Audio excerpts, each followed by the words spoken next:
Wow, guys. Welcome to episode 29 of the Donald Trump podcast. How are you guys doing today? Well, I mean, you guys, plural or just me, singular? Like, you're talking to Trey, talking to me right now. I'm talking to chat. I don't give a fuck how you're doing. Oh boy, here we go. Damn. Well, are you sure you want to give me that tone right now from what you've been accused of? I've been skimming your Twitter, man. I especially want to give you that tone now. That's what I'm doing to show how much, okay. to show how brave I am. Okay, how are you doing though, my good friend Michael? Oh well, damn, Steven. This has gotten personal now. I can get used to this. This feels good. I've been good, actually. If you want to open up with some small talk here, I have an important revelation that I think you're going to find very, very fascinating as a white person. Okay, yeah, what is it? I'm 50% Cuban, but I'll let it slide this time. Don't worry. Go ahead. I prefer Chico. I cracked when I said that. I should have. I prefer Chico, but go for it. Okay. All right. So listen, right? All my life, I've never had tuna because to me, the shit smells and looks like cat food. I'm just like, well, it's gross. And white people love to throw, I don't know, some kind of combination of mayonnaise and mustard in there and call it a salad, tuna salad, whatever. I don't know. Looks like cat puke to me. I'm not really feeling it. But big revelation, actually. I don't hate tuna. I don't know if maybe I tried in the past. There was some some processed garbage or whatever. But I was in Costco. There was a sample. Now the X factor here though, it wasn't tuna alone. It was tuna with almond flour crackers, and these crackers make real crackers taste like shit. These things are delicious, dude. So I have like this. I had like a fuck. I wish I remember. What's that tuna called that we have? Can you bring it to me? Sorry, man. Please, tuna fish. I don't know. It's some like fancy like I don't know some like hipster ass whole food tuna that tastes really good. Called wild yellowfin tuna. Wild yellowfin tuna. It's delicious. So that with the almond flour crackers is actually really, really good. So that is that's my revelation. It's loaded in protein, loaded in omega-3s. It's got the good fatty acids that come from fish. All around healthy in the banger. A little bit high in the carbs, obviously, because it's a cracker, but fuck it, you're getting the tuna down.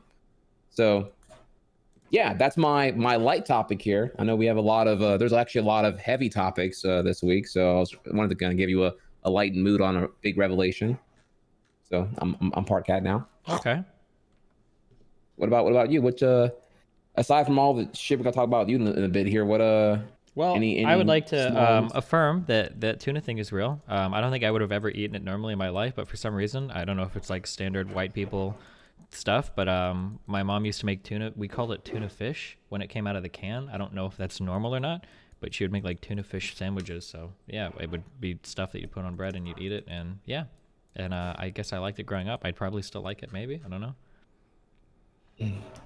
Yeah, that's that's what I remember. Yeah, it would be just like shitty tuna on like untoasted bread and maybe some mayonnaise, no seasoning, and just told, yeah, here's a tuna sandwich, have fun. Why do people ever eat sandwiches on non-toasted bread? I don't know, they're just lazy. I completely agree with you. I actually would go as far as to say it's illegal to have a PB&J on non-toasted. Like the texture is the contrast to the gooey jelly, right? Yeah, it's so much better. Literally every sandwich is improved. So much better. Oh man, Chad is so right. Literally every sandwich is improved, even if it's lightly toasted bread. It's so much better. Oh my god, what are you guys doing in chat? Would Gordon Ramsay serve an untoasted bun? I think not. You want to know what? You want to know something that I noticed when I was in the bathroom? I went to Disneyland. Guy next to me pulls up to the sink and does this unbelievably fucked up thing. Are you ready? Unimaginably fucked up. Wait. He takes a dump, confirms he's not alone when taking the dump, and then still does the hand wash skip. Worse than that. This guy pulls up to the fucking sink, okay? I know. And he puts soap on his hands without getting them wet first. Without rinsing, I knew it. Without getting them wet first. Who does that? Why? I know. There are people in this world that have like no humanity. It's unbelievable. This is like people that put like, I've seen people that do this. I saw one girl that I kicked her the fuck out. I didn't even let her spend the night. We didn't even get to fucking yet. I actually just sent her fucking home. I couldn't believe it. Took out her toothbrush, Not only did she put toothpaste on her toothbrush without getting On the her toothbrush dry wet, then she put it toothbrush. right into her mouth without even putting water on anything. rinse? I couldn't even believe it. No lube. Yeah. Nothing. Yeah, it's you're raw dogging unbelievable. it. Some people are monsters. It's a crazy world out there, man. Well, I mean, if we're gonna get into like the how bad people are at brushing their teeth, dude. I mean, they're just some people just do like 30 seconds. They do fronts only. They don't even hit the molars and just like 30 seconds done, call it and move on. Like At that where all point, the why action even bother? happens. Yeah.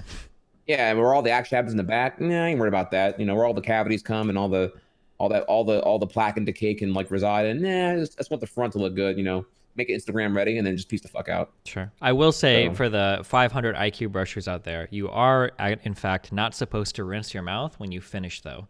You just spit it out, but you're supposed to leave, like, the fluoride in there because it bonds with your fucking enamel or some shit. And if you rinse it out, you, like, lose that after effect or some shit. But there you go. Ooh, get them like when you go to the dentist. Yeah, sure. Yeah, right. Okay. What have I been up to? Politics. Wait, is this like our third episode in a row? Did we do like 3 in a row without missing a single week? Is that possible? I believe so. Well, I mean, yeah, we've been we've been on it. We have been Maybe on it. 3 or 4 in a row. This is unbelievable. If I recall correctly, it's whenever you had travel and the week after you came back, Mm-hmm. we were good. Because week after you came back, I had like some grandma shit that happened on a Wednesday afternoon, so I wasn't good. Okay. But we're good now, though. Yeah, we're back. We're back in routine, baby. Right now, DT stock's at an all-time high. We are All-time high. the longest streak in months. Yeah, but So- anyway, just the same politics as always, you know, doing fighting with every single person on the internet apparently, and yeah, that's pretty much And then streaming a lot, doing good on stream, not playing a lot of League, so things are looking up for me right now, and yeah, that's pretty much where I'm at. What do you want to start with today? Well, okay. Your chat's begging me. They're begging me to ask you about squirrels. I don't know. Are you a huge Squirrel Girl fan from Marvel, or like, did you like? I don't know. Did you have some like fried squirrel recently or something? What I don't know what they're up my ass about right now. What's going on there? There's a person on Twitter that is obsessed with me. Do you know who I'm talking about, or are you maybe? Oh, wait. Okay. Yeah, I saw this. Okay, I was wondering. Okay, so yeah, She is you obsessed. changed your avatar to the squirrel from Sword in the Stone, and I guess some kind of like, I don't know, online owning here. You're like you own them or whatever, right, or something like that. Well, what do you mean by I own them? Like they think like I like shit on them or something, or? Yeah, I don't know. You claim their avatar because they were I don't know, they were suspended or something like that. I forgot what happened. Oh, actually. no, they privated their account and they keep saying they're gonna get banned. I don't know if they're gonna get banned or not, but it's just some lefty that used to like me and then is like obsessed with me because I'm not like a fucking socialist or communist. So anytime I say anything like remotely not socialist or communist, they freak the fuck out. And then over the past few months, she's been like digging through like every single possible fucking thing I say, and it's been insane. So we did the math on her Twitter. She's tweeted 104,000 times over the past 5 years. That averaged out to like 50 tweets a day, every day for 5 years. And I think when we looked at like for hours you would expect to be awake, it was about 5 tweets every hour. 5 tweets every hour she was awake for the past 5 years. Every day, 5 tweets every hour. Holy shit. Like, Yeah, that's a lot of tweets. Yeah. it was insane. Yeah, Jesus. But Okay, well, it wasn't. I'm sorry, that wasn't framed with the appropriate context. I didn't. We probably could have led up to that because there are some other Twitter drama we got to get into a little bit later anyway. So we can stop there. It's cool. The only other thing I got for you that's like some lighthearted stuff before we get into any of the topics here is that I did watch you and the conservative. What's her name? I forgot her name. The one you debated last week. the one who definitely wasn't like Candace Owens, who definitely wasn't like the other crazy black conservative people. Yeah. Oh God, what was her name? Tree The of one who called Logic. you out on- the one who called you out on all your projecting, all your pivoting. Yeah, her. Yeah. People like that like genuinely make me question one of the most difficult things for me to do is there are people that I talk to and I feel like when I'm talking to them I feel like I'm looking down into like a pit that they are like trapped at the bottom of, but they can't see it. and they're like screaming up at me, and they're like, "You're in the pit, actually, you're." And I'm like, "Dude, what is wrong with you? What the fuck is going on in your head? Like, you're so lost, you can't even tell how lost you are." And I always get worried that like someday like I will be at the bottom of that pit, that somebody will be talking to me, and I just can't be reached with any type of reason or logic. Like all of her answers were so absolutely like borderline insane, and like her way of like understanding like what is real or what isn't real, or how she arrives at conclusions is just crazy. It was like, oh my god, it was so crazy to me. Holy fuck. No, yeah, it was definitely that. What blew me away wasn't that like, okay, sure, you're anti-vax and you're delusional on how one would enforce the optional opt-in for vaccine, and how we're seeing, you know, diseases come back into circulation that weren't around for decades, etc. It's that all of that happens, she disregards your stats and your data, and then the minute you get to, I think, your actual topic for police brutality, she immediately had stats. And it's like, how can you be oblivious? I don't know, I'm probably repeating this whole thing to you now, but like, how can you be like, that's really the part where I had to like pause and like walk away in disbelief here. Like an hour and change into this, she had stats. At least be consistently crazy. You know, it's like you're so deep in the, I don't know, cognitive bias or whatever you want to call it here. Just like, oh my God. Yeah. You conveniently had stats for the point you wanted to fight on. But for everything else, you just disregard stats in any kind of way and have these absurd qualifications for how we can talk about anything. Yeah, and she like couldn't even conceive of like thinking up like a hypothetical scenario. Like it was It was insane. Like when I would ask her, like, hey, like, well, what about like, so for instance, like she brought up, oh man, we don't have to go over the whole debate. When she was bringing up like that anti-vax, like, I don't know if it was an Amish community or some community in Atlanta, and I was telling her like, hey, well, look at all these other communities that have problems when they do this. And she's like, well, that's not that one community that I observed, so none of these things matter. Like, I'm only talking about the one community that I looked at. And it's like, okay, well, wait, hold on. Like, you can't extrapolate anything you've seen to any other part of the world. Like, are you actually incapable of doing that? Oh, it was the Black Hebrew Israelites. Yeah, holy shit. It was like an amazing conversation. I couldn't believe it. Like, it was like astounding. Jesus. Yeah, no, yeah. I only care about my community in Northern Atlanta. I don't care about anyone else anywhere else here. And it's like, it was. You may not have to recap it, but I just thought I wanted you to know it was quite a listen, and it was actually more emotional than I expected. Honestly, it was like it was a roller coaster, man. It was a roller coaster for sure. Yep. So it was a good time. It was a good time. I don't regret buying a ticket to the front row seat. Yeah. So, okay, well, with that out the way here, there's a couple of things, right? There is, there's what happened with me over the weekend. There was the, my ban or my suspension from a GDQ. I don't know if you're familiar with that, the GDQ that happened over the weekend. I was like, top thread on the speedrun Reddit, and there was a lot of drama with that. We can go into if you want to hear more about that. Trihex being taken to task to account for his sins against humanity. How do you feel about that? I know you talked about it a little on stream, but go ahead and tell. So my understanding is that basically you had a little slip up a year ago or 2 years ago on Twitch that you caught was it a 7-day ban? Did they let you appeal it down? It was initially a 30-day that I appealed to get reduced to a 7. Yeah, so you caught a 7-day ban, said a gamer word, while you were playing a game. Not good, not at like a gay person or anything, yeah, but still not good. And then you were apologetic, all that stuff. When you went to submit a panel or to race at an All Games Done Quick event that was coming up, they decided to spring on you. Oh, by the way, you're banned from this event because of what you did a year and a half ago or whatever, I guess is. Yeah. Okay. No, actually, I love hearing your recap of it, because then I know when to come in and like fill you in all the gaps if you want to know more about it. But sure. Is that what you know so far, pretty much? Yeah, basically. It kind of the feeling that I get was that it kind of sounded like they really wanted to ban you from one of the events. So rather than like announce a ban length prior, they were like waiting for you to like submit a panel or something, and they're like, yeah, gotcha. Not this time. That's what it sounded like, but. That is, to be fair, that's getting conspiratorial, but that is the one thing I have a gut feeling about ultimately. Yes, because I used the F slur, not the F bomb, the F slur. Regardless of the context here, I did use that word, and I completely regretted it. I apologize for it. I knew as soon as I said it, I messed up. It was a not typical moment for me. It was pretty circumstantial, involving drinking and playing the new Mario Party, which is a very salty, toxic game, especially around friends, especially around friends of friends who are not routinely stream savvy. So I was engaged in some very toxic gamer rhetoric. But yeah, so this all happened October 5th, 2018. As you know, I caught my time, did 7 days, reformed everything else here. Fast forward to this year, and yeah, I was submitting for what was essentially an 8-person 4v4 relay for the new Mario Maker, the one I'm playing a lot right now.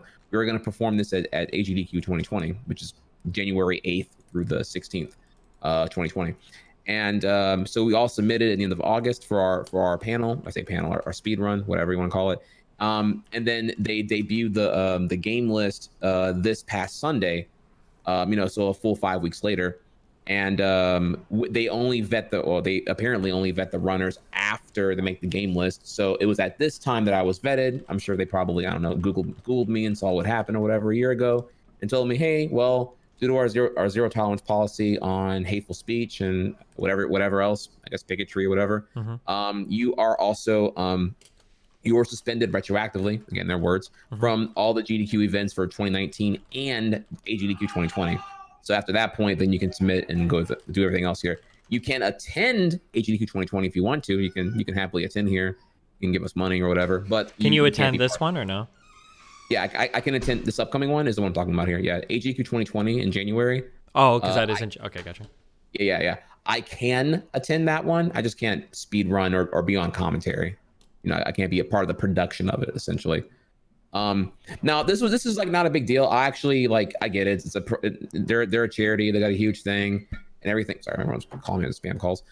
It's a huge charity thing. I get it's a private event. It's their standards. They can choose to employ a zero tolerance policy and all that. The issue is that I was told essentially a day before the games list goes live. So rather than it's affecting just me, it now affects the entire Mario Maker crew, the other 7 people now, because they're really strict on adjustments last minute here. So we didn't know if they were going to allow that crew to replace me with a different person, or if they were going to or could I appeal and say, hey, look, this is going to ruin the run. It's going to be like a 4v3 now, or another one that's going to have to drop and make it a 3v3, which is kind of whack too. I wasn't really sure what they were going to do. Sorry, I think they're by their screams, you have to guess they're playing local league on 2 separate PCs, or if they're playing Smash Brothers. Sure. Take your pick. One of those 2 for sure. Okay, so basically they retroactively, but they banned you for something that you did a year ago. Your team is pretty fucked in terms of submitting a run now. Are they able to find somebody to fill it in time, or? This was what's going on. This is why I was so stressed out Sunday, because they didn't respond to my emails about anything. They were responding to the other party's emails about stuff. So they're kind of essentially ghosting me. And then there's nothing I could really do. I didn't know, I was like, shit, should I go forward and continue to explain myself right now? What am I supposed to do? Yeah, okay. But ultimately, they were able to get another runner in, which is good. Cool. So you got another runner in. The run is saved. And now you're here. What's there's not really anything you can do, right? Other than kind of feel shit about it, I guess, for a while. Yeah, well, the problem was I was essentially, it caused me a lot of unneeded stress. They could have just screened me a little bit sooner, or I don't know, something like that, and told me I was suspended or whatever. That could have happened. They could have told me that even further back possibly.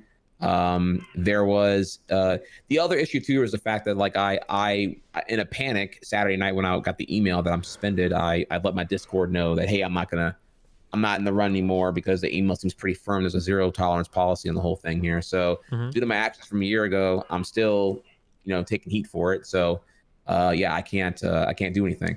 And the thing was that Discord ping is the one thing I'm learning right now, actually. Public Discords are not private. I mean, I didn't think about it because I didn't give it a lot of thought, but I was like, okay, I'm gonna let my community know what's going on. No, that shit'll go on every forum within the next 2 minutes. Twitter, dude, shit. Yeah. I thought Twitter's official, Discord's a little more chill. Nah, bro, that shit was on Discord. Dude, 5 minutes later it was on Reddit. Top thread. I'm like, fuck, dude. And I didn't mean to put a negative light on the entire run and make it about me or whatever. I'm just like, okay, well, shit, I fucked up there. I just gotta chill now and not say anything until things resolve and wrap up. But the one issue with the whole thing there, Destiny, was the fact that people are only seeing the discussion of what happened, which was that I used a homophobic slur. and like there's very not often accompanying context on how that was done or what was said. So I don't know. Whenever you hear Trihex is a homophobic slur, I mean, you're gonna assume the worst. You assume I called some gay kid, you know, the double syllable in a very heated match of BuzzFeed did Fortnite. this to me in an article when they wrote. I think this is why my Yang interview got canceled a few months ago. When they wrote an article on me, they said that I was banned from Twitch for homophobia or something like that. Oh wow! Or it was something like that, and it's like, okay, well, whatever. But yeah, it happens. But not anymore because we're reform streamers and we don't make those mistakes anymore, right? Yeah. So, you know, essentially, I got redragged again by some people online and everything else here, and it's like, yeah. So I had to come through with the you know, with the elaboration on everything. So I had nothing to hide. It's not like I've messed up anything recently here. So I you know, I came through again. I'm not here to contest their ban, obviously. But I do think they could have handled it a little bit better to have me not like stress the fuck out all Sunday and, you know, have to like, you know, play the PR tit tat game again and all the other stuff there. So that was my weekend. So yeah, probably not gonna go to AGDQ 2020 just because I don't want to like make it awkward or anything like that, and I don't really feel welcome anyway. So you know, so at this time, I don't want to be a hindrance to any communities over there. So and I don't want anyone making awkward for me where it's all like, you know, during the Mario Maker block, they're all like, well, why are you not up there, bro? And it's like, well, yeah, that's I'm not there fuck all that because shit, you know, yeah. So I'd rather just like chill and just, you know, stay home, do my thing instead. So it is what it is. It's all good. It's all good. Yeah. But yeah, that's what happened to me over the weekend. Yeah, should be great.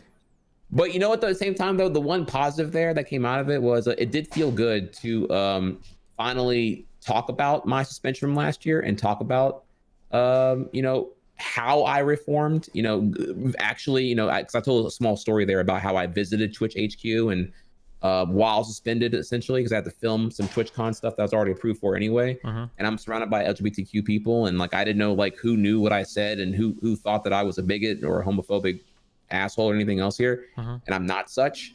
So, you know, at that point, like I kind of got humbled because I saw the people it could harm and who it could affect. And I'm like, yeah, you know, this is bigger than me. I can do better here, actually. You know, I do affect real people whenever I use that harmful terminology, etc. So, you know, I got humbled a little bit. Well, it was good to talk about that a little bit more. Well, good job. I'm proud of you, bud.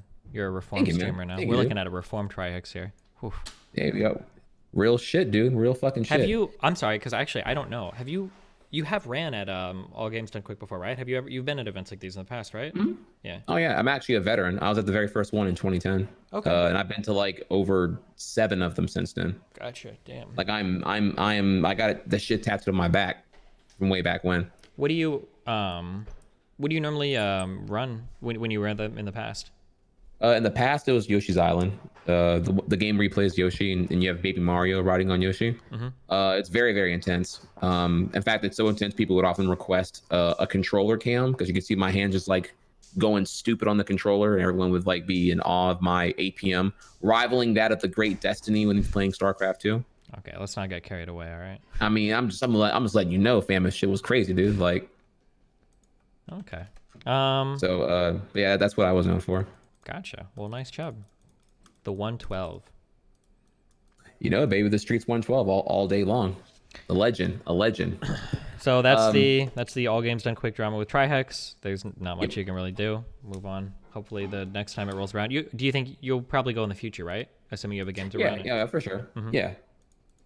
No, I love the event. I just think I just advocated they just handle their stuff better. Like, there is, okay, if I'm being completely honest here, there is like kind of like they have a kind of a monopoly on like the growth within speedrunning right now. So there's kind of like this like secrecy thing where it's like people are scared to like be candid and be honest on feedback on things they could improve, because kind of like if you're on Apple's press list, you don't want to like say anything negative about Apple because then you'll just get put on the blacklist and then just like products early or so you don't want to, you know, you can become scared to speak out and be honest because then people just like moral high road and say, oh, well, it's a charity event, and it's like, well, yeah, it's a charity event, great, charity is awesome, but like you can definitely advocate for them to do better on a lot of things, especially for on the production side. There's a lot that they do that I think they can improve on, certainly, including the delivery of things like this. You know, so I went into some small things about that as well on my own stream, which also y'all can catch on the YouTube. If y'all if you're in my chat, you can type !GDQ and you can get the YouTube link there to get the whole thing. I got it edited for y'all nice and good if you want. Minor plug. Okay. But yeah, that's the entire thing for you. I was an emotional mess. Actually, no, to give you an idea, fam, I would have loved to have like, homie to homie, like full homo. I would have loved to have called you because I had like no one to talk to about it. Oh yeah. There was a point where I did that Discord ping. The Reddit thread was like 500 posts deep, and I had no one confidential to talk to about it. I couldn't DM anyone because I'm just like, if the DMs could leak too, I don't even fucking know what to do here. So I literally turned my phone off and went to go walk my dog for like 5 hours. I went somewhere far away to like an unknown neighborhood, just like walk my dog on a beautiful Sunday afternoon with my phone off because I didn't know what else to do. I'm like, wait, why didn't you message me? What the fuck? Oh, I don't know. I thought you're probably live. You were busy. I don't know. I don't want to like. Wow. You know. Well, I'm always free to chat. You know how it is whenever you're in the pit, you're in a stuck in place, and you feel like it's so hopeless that you're not worth being helped because ultimately I shouldn't have said it. If I didn't say it, wouldn't be a situation right now. So I didn't know. I don't know. I probably should have gave you a call honestly, or text you or something, said something cool like that. But sure.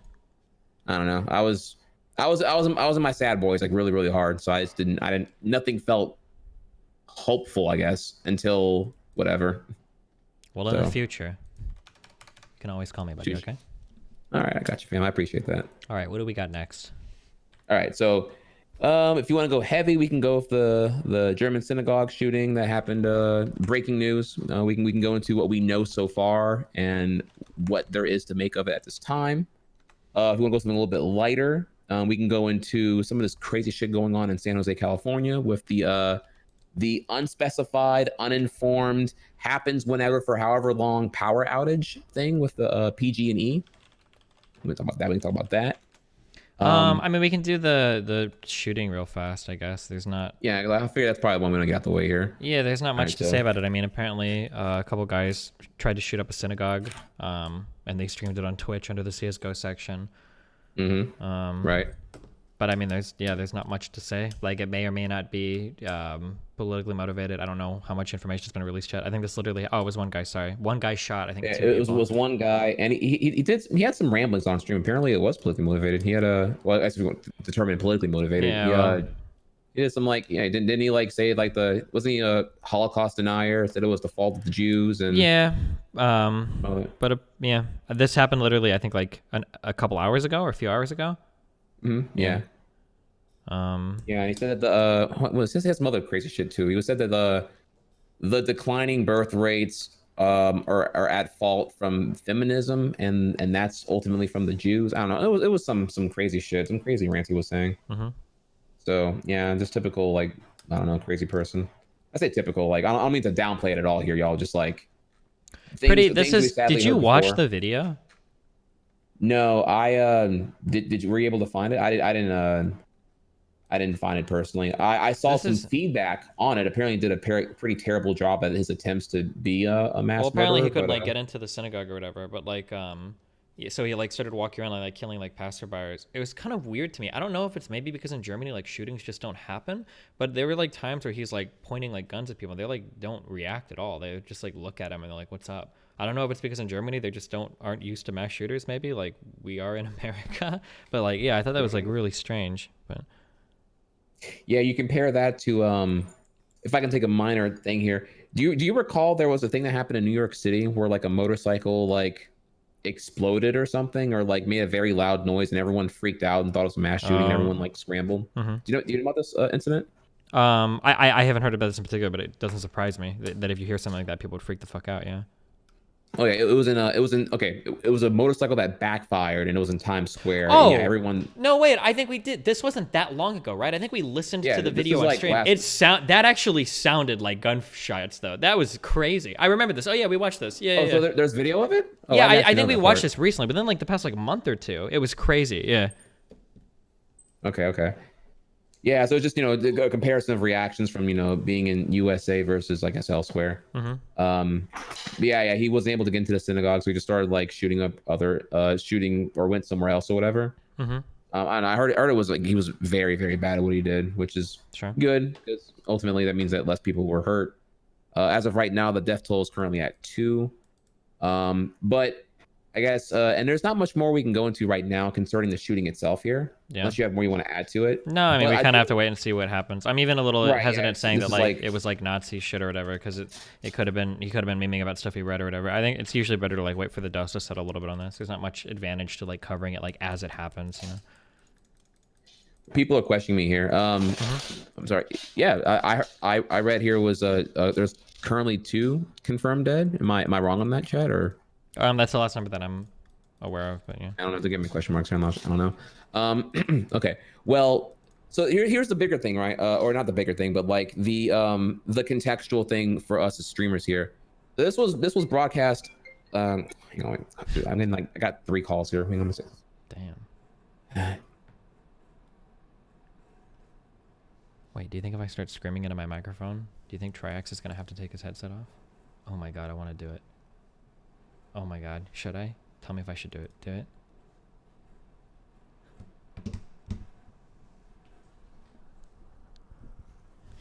All right, sorry about that. That was, oh boy, sorry.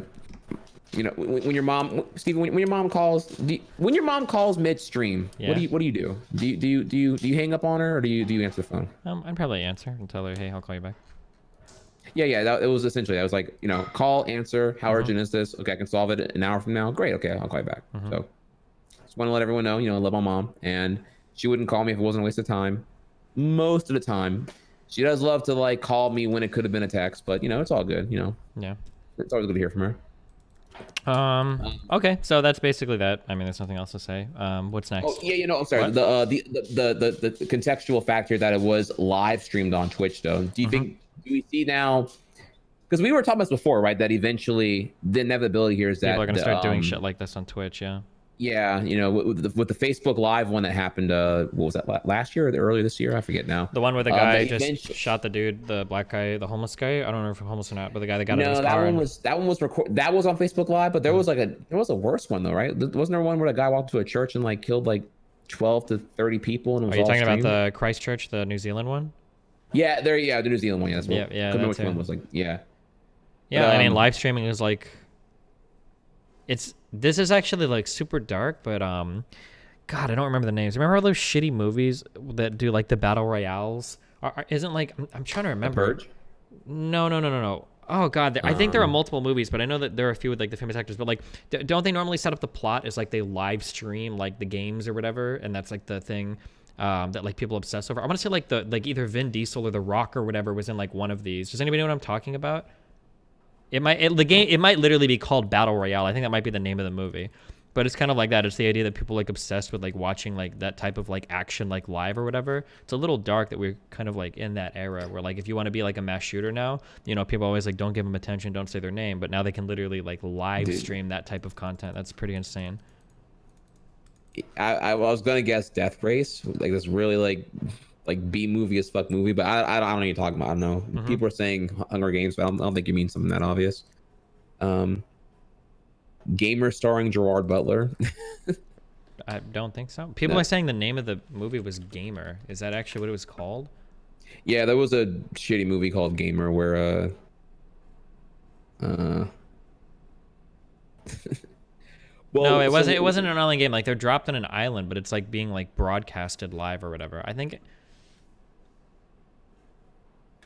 Well, we don't need to look at the exact. I don't remember what it's called. But like, what about it? So yeah, so the. Well, yeah, I'm just saying that like I think I'm pretty sure it was like the name of the movie was like Battle Royale or whatever.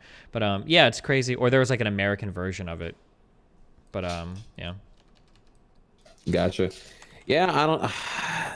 What do you think are any lasting ramifications here now that officially, you know, a shooting happened and it was directly on Twitch this time? What do you think happens from here, if anything, or just like, you know, it's a you know, an abnormal thing? It was promptly removed from Twitch's like directories and everything else in between here. Well, I mean, I don't think there's nothing Twitch can really do about it, right? I suppose so. I mean, ban IRL streams. I was thinking here, if enough negative press came from like a association of Twitch, like, oh, this guy was a Twitcher and did all this stuff, maybe Twitch would have to like, perhaps like make a statement on like the dangers of live streaming, or like maybe like reduce they already. Oh, firstly, thank you. The name of the movie was The Condemned. That's what I was thinking of. It's from 2007. Okay. Okay. But Twitch already tweeted out something about how like this type of content is like clearly not acceptable, and they removed it as soon as they saw what was going on. But yeah. Okay. Okay. No, just a hypothetical going through my head here. Yeah. Nothing definitive, of course. Mm-hmm. Okay. Well, yeah, there's like not much more One going thing there. that's going to be very interesting, the implications of this is we're starting to get into a world where a lot of these mass shooters are like very plugged into like online media. One thing that I kind of worry about, it's going to be really scary when there's like a mass shooter and they like link his Twitter account and you click it and you see that like he follows you.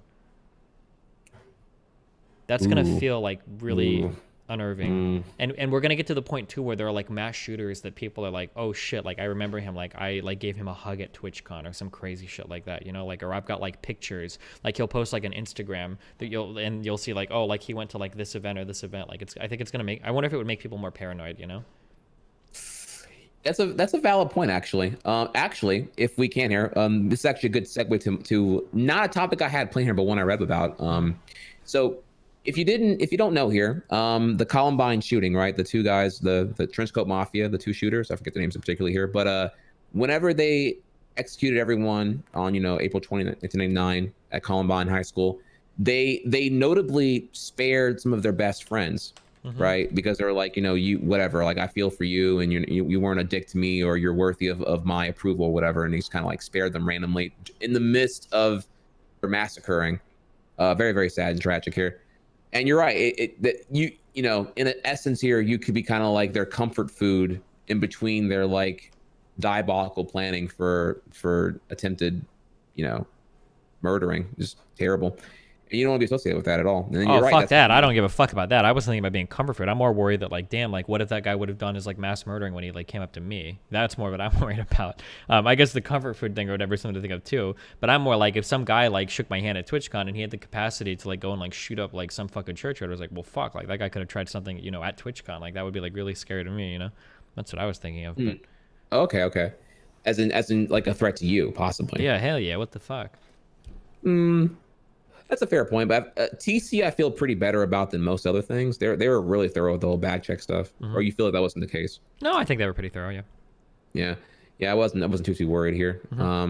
I'd be pretty impressed. You have to try and attack TC at this point. And, man, that was a hard thing to do after the Jacksonville shooting. But now the reason why I was bringing this up here though is because there was a story that broke actually earlier this week here. If you didn't hear about it, there was a mother of a 17-year-old, and she had to call the police on her own child, whatever, young adult, because she had found troubling journal entries about him methodically planning to do a mass shooting at his high school on April 20, 2020, an anniversary of Columbine, with detailed outlines in the journal entry about how he was going to carry it out and how he was going to kill anyone running around trying to survive. He was going to, particularly for the ones who were scrambling for mercy, and spare them none. The kid, when confronted, said it was a creative writing exercise. The mom wasn't having that and called the police and had him confiscated and then some. Damn. Apparently, he was mentally off and had some meds and some antidepressants and everything else here. But yeah, man, that's crazy. I wish I had the link for it. I actually forgot about getting this one for you here. I would have the link, but maybe someone can check and find it for me here, or I can find it for you. But that's the just wanted to kind of bring. I forgot why I was bringing this up here for you right now, but that was a thing. Yeah. Mother calls police on son. Yeah, here we go.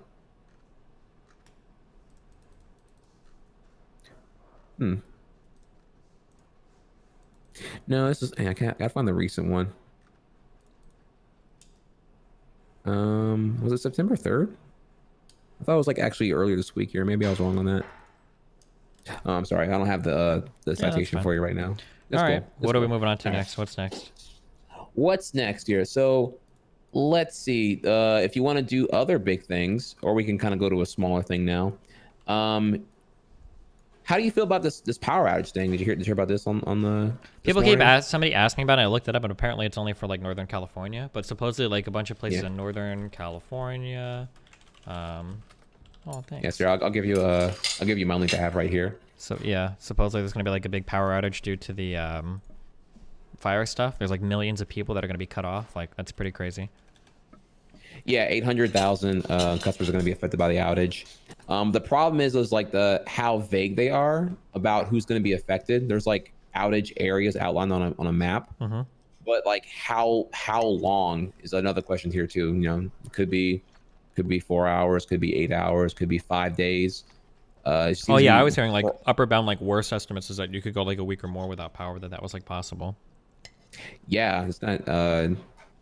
That's crazy. Another thing I don't understand here is like, okay, so like, what's the what's going on here? Because the general outreach I'm seeing on Twitter is the fact that this could be prevented, or this could have been prevented somehow. Like it didn't have to be this way, but due to like, I don't know, stagnant incompetence or just lack of competition to really like make them give a shit. They're just like, this is their cheapest outcome, just to have this outage occur rather than actually like fix the, I don't know, like preemptively fix this problem from occurring possibly.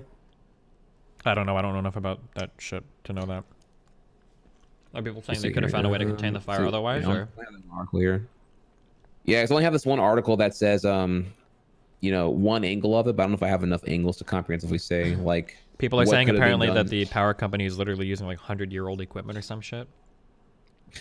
I don't know if that's true or not. But... That wouldn't surprise me. Our infrastructure is pretty terrible in USA, and that doesn't surprise me at all. Yeah, well, if you're in the San Jose area, keep me informed. That fucking sucks, dude.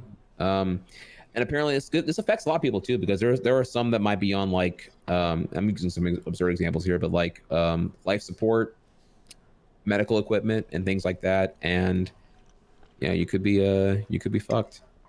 I'm kind of wondering here, like what are the specifics here on areas, these affected areas, like that have like, I don't know, hospitals or like. I imagine if you're like a hospital or some shit, you probably have like backup generators and stuff. Yeah, and an independent, possibly independent grid or backup generators, some combination of the two. But at the same time here, I also wonder, you know, about these like senior folks homes. I know, like, having had my grandmother be in one recently for rehab, I've seen some of the people who are in there, and they do definitely need some of those. Some of them do require some of those equipments for sure. So Berkeley canceled classes for a week. Well, that's nice. So there's that. I wish I had more here. I'll have to get into it. So there's that. Power outage. So hoping. Oh, never mind. It was just go, one day. Get fucked. Sorry, go ahead. So I'm hoping things go better here. For everyone involved there. But yeah, that definitely does suck ass though. Definitely need like a I don't know. I would love to see something done as far as like QOL goes for America, like some kind of like mandated minimum on like infrastructure upkeep altogether. Like some kind of like, is that even a thing right now? Actually, is there like a It sounds good, but when it comes to like our roads and shit, the problem is like everybody wants to do upkeep. Everybody says like, oh, we need to maintain our shit, but nobody wants to vote on raising taxes for it.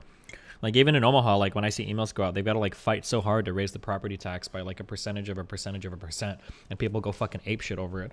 Like, yeah, I mean, like, yeah, we definitely do need to rebuild our shit, and our infrastructure is in a pretty sad state, but the money has to come from somewhere. And people seem like unwilling to bend.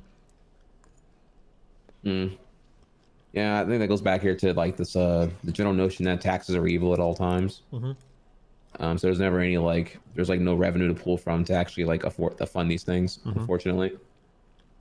Yeah, nah, it sucks. All right, what's next? Next, we got, let's see here. This one you might find interesting, actually. I don't have citation for it, but I found this tweet here. And so feel free to take it with a huge grain of salt. So you can take a massive dump on me and it if you think it's like stupid. But Edward Snowden tweeted about it earlier today here. The city of Miami is possibly getting a 30-year contract on having their light poles equipped with cameras that would be able to read license plates. And said company getting contracted to maintain these cameras and everything involved in their operation would be able to, you know, there would be no clause there for them to not be able to hoard and sell your data acquired from these cameras. That sounds pretty fucking shit if there's not like a clause for that. Why does Miami need these cameras? What are they using them for? This is from from my understanding, this is from the Miami PD wanting this here. They also want some kind of like cell phone surveillance thing. Are these like traffic cams for like speeding tickets and shit? That I don't know. I don't know if it's particularly for speeding cameras or not here, but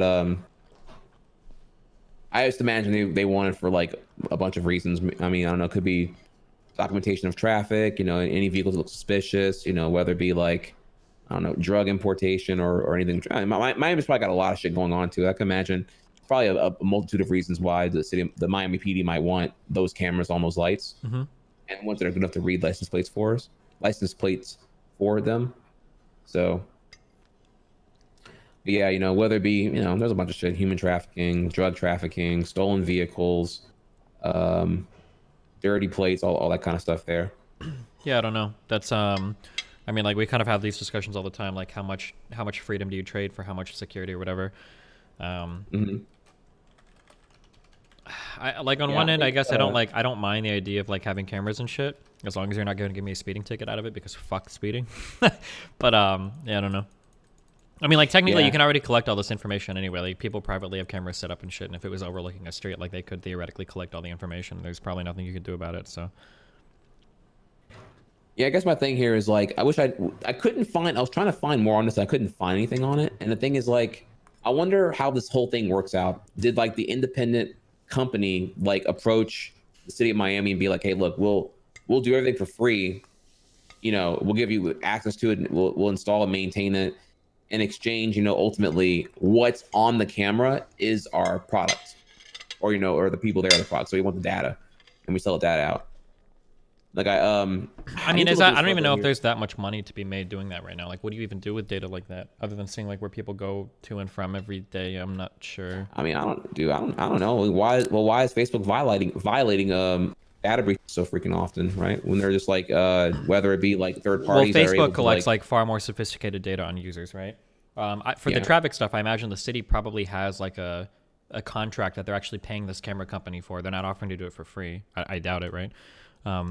That's my speculation. I mean, it's an option. I don't know. So that's a fair point. I wouldn't know offhand here.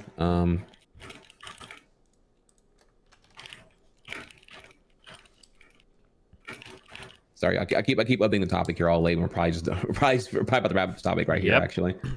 Yep. So that topic is done.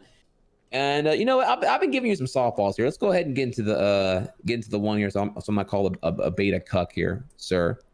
Let's talk about Bernie's heart attack. Let's talk about N-word, DMCA, Twitter beef, racist. I don't know what's going on here. What is going on, Destiny? Why am I getting thrown in the crossfire of your Twitter drama at this point? Because I'm an Uncle Tom who's enabling a man wild with power right now, who's abusing DMCA stuff like it's a lottery ticket dispensary, because you are shutting down free speech left and right here. What's going on, fam? So back up to the beginning-ish, beginning. So my stance on language has always been, I don't really care what people say, like in their free time or in their personal time. My goal has always been responsible use of speech in like a public platform. So, generally, like, there are certain words I say or I don't say. There are certain jokes I make or I don't make. Because as a public figure, I know that if I say or joke about certain things, I'm like empowering like certain groups of people that I'm not comfortable doing that with. So there are certain slurs, or there are certain like jokes or things that I try to avoid as a public figure. But I've always maintained the position that like I really don't care like what people do like in their free time. Personally, I don't. So there was like a strange bit of drama that occurred with it's a really long story, really dumb, but with some people that I was spending time with at TwitchCon, and one of them, I thought that they were like getting me with their leak. They're like, "Oh, Destiny," like he says the N-word sometimes, like privately, like he does that. And like I heard it, and I was like, "Yeah, whatever." Like I say the N-word all the time, whatever. I don't care. Like privately, like I say like a lot of crazy racist shit or whatever.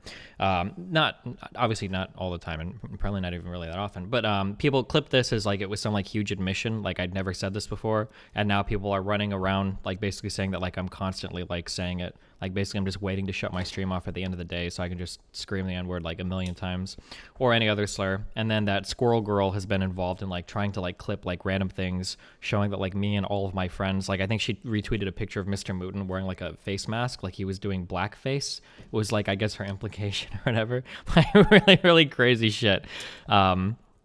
And usually like when people start like crazy like clipping shit and like harassing me online, like she's been doing it for like months on end, I usually just start firing off DMCAs if these people are annoying me. If they're just like, because usually what she does is she just like takes my video and she re-uploads it right onto Twitter, and then she starts tweeting out like hit piece shit. I was like, oh well, fuck it, I'll DMCA you.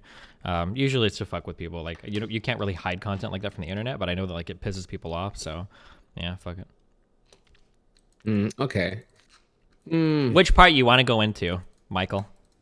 Well, so the beef I'm getting thrown in here with is like so you know my take on language before we even get into like how I feel about it so far from what I know. I'm pretty liberal on language usage. I do feel the modernization of language is an important thing to take into account whenever words are being used, and that ultimately whenever you taboo such words, you're giving them like boosted explicitity, and that 60 years ago curse words were considered the highest taboo, but because of their saturation and usage and modernization, they are now, comically inadequate. So that's why, when you're trying to like really get at someone, you're using, a homophobic slur or a racial slur, and those are like much more taboo right now. Even though we have, ninja with an A at this point becoming has a lot more different connotations with it now compared to like even like being clumped with the hard R even like two decades ago, right? So just I wanted to get that one out the way here again. So I'm always eager to hear the context of how things were said and what was said before I fire off into any kind of like, I don't know, whatever, word police or whatever. But I guess the problem, I'd say the problem here, the hot button here is that you admit that you may use problematic language in private and that you just opt to put on a performance and be baseline, mass performable when you're in a public state. And I mean, like people can call it, I guess people can call it a performance if they want. But there are certain jokes that I feel comfortable making around certain people, and there are certain jokes that I don't feel comfortable making around certain people. So like, for instance, like if Melina's taking a long time to get ready, like I might tell her like, if you don't hurry up, like I'm going to throw you off the balcony. I'm getting tired of waiting for you. But like, if I was out like at a nice restaurant and we walked in and Melina was like lagging behind, I'm not going to turn around and say that same thing in front of my server, because I don't know what the fuck my server is going to think about me saying that. I don't know if she thinks I'm serious, if I'm actually going to kill her, if she's going to call the cops. Like, I don't know, like if she thinks it's a joke, or like let's say that I'm at the gym or whatever and with Melina and I start like telling her I'm gonna harass her or some shit. Like, I don't know if someone else is gonna like join in and like try to hit her with me or some shit. Like, I don't know, right? Because I don't know what these people think. I don't know what's going on, right? Usually when I think of like language and things I can say or can't say, I'm usually thinking in terms of like what leads to harming people, right? And how do we like reduce harm? So like if I'm like with a friend or two and I know the people pretty well, like we say a lot of like jokes that are really edgy that I wouldn't feel comfortable saying like publicly on stream, because I don't know who's gonna hear it and how they're gonna take it, but I can be like reasonably confident how like friends that I have like in real life are going to take things, because I'm more familiar with what they believe and what they know and how we joke around with each other. Yeah, I do admire that you are like very, very transparent in that. That's like something I feel like most wouldn't even admit. Like that you even would admit that you say edgy, debatably questionable things in private, and then you like you put on the public face afterward. I mean, feel free if I'm phrasing it incorrectly here. I don't like that phrasing. Maybe it sounds a little pedantic, but like the put on a public face, because I think like the thing that bothers me is that like, so there are arguments that you can make that you should never ever use problematic language even in private. There are arguments that could be made there. I don't agree with them, but there are good arguments that you can make for that. But and I'll hear those arguments and I can respond to those arguments. But what I don't like, because when people say you put on a public face, what people make it sound like is, Destiny comes out and he'll debate for all of these things, but he's actually really homophobic and racist. And it's like, I'm not comfortable with that one. Like, I don't think that's a fair characterization of who I am or what I do. Now, if you want to say like Destiny uses different jokes publicly than he does privately, or Destiny isn't the exact same publicly on stream as he is privately, well, yeah, of course. But I mean, I would say nobody is, right? Like, I act differently around a girlfriend's parents as I would around a group of strangers, as I would around a server in a restaurant, as I would around my friend. Like, I act differently between like Nathan's teachers, right? Like, I'm gonna act differently in all of these circumstances, of course. Yeah, okay, that's fair. And I what was I gonna say about that here? I agree with you too that so obviously the end game here is that if I was on that side, then I would have to advocate, or one would assume I'm advocating for that you don't say bad words ever, including in private. You just completely control everything and lock it all down. And I also don't agree with that either, because I do think there is a valuable dialogue that can be had if we just taboo the usage of any and every word in isolation, even of a constructive dialogue about like, well, what is it interpreted as now compared to what it was then? Mm-hmm. You know, hypothetically in a world here, if I like in the aftermath of my F slur incident, I wanted to go over the history of the F slur and bring up its usage whenever it was used in a certain way, you know, maybe as far back as 50 years ago compared to 20 years ago, compared to, you know, mid 2000s compared to now, you know, those are all probably 3 or 4 very different iterations of the uses of the word. And I can go into all that. Same thing for, you know, ninja with an A, ninja with the hard R, etc. Sure. Look, even now, I can't even. I mean, saying, I think you're allowed to. Say again. I think you're allowed to say it, right? It's not worth it, man. Like I'm at that point now. I've lost the will to fight on that stand, dude. Okay. Look how much I had to deal with from 2018. I get that was a different time now, but I would love to have that dialogue at this point, but I just don't know if it's going to be constructive on Twitch or at all, because like you know, I'm already guilty of an infraction at this point, and I just don't want to risk it ultimately. Sure. And not only that here, but like whenever I think back to the whole incident now, and you know, articles get written by publications over anything I say or do that's negative, and I don't get that counterbalance when I do things that are positive. So it just kind of skews my Google metrics on these articles that pop up again and again and again. So I just don't know. And then also we have the clip culture now, where just like shit gets thrown out of context here. Dude, I'm you know, honestly, let me get real right now. Can I get real for a second? Yeah. I mean, you got haters. I'm sure you get haters all the time here too. But dude, I saw this one douche nozzle in your subreddit that like tried to find this gotcha clip of me coming off as anti-homophobic, but the clip was clearly 7 seconds long and totally out of context here. And it was me satirically mocking being homophobic because I was impersonating the YouTube video we just got done watching about some homophobic bigot. Oh, damn.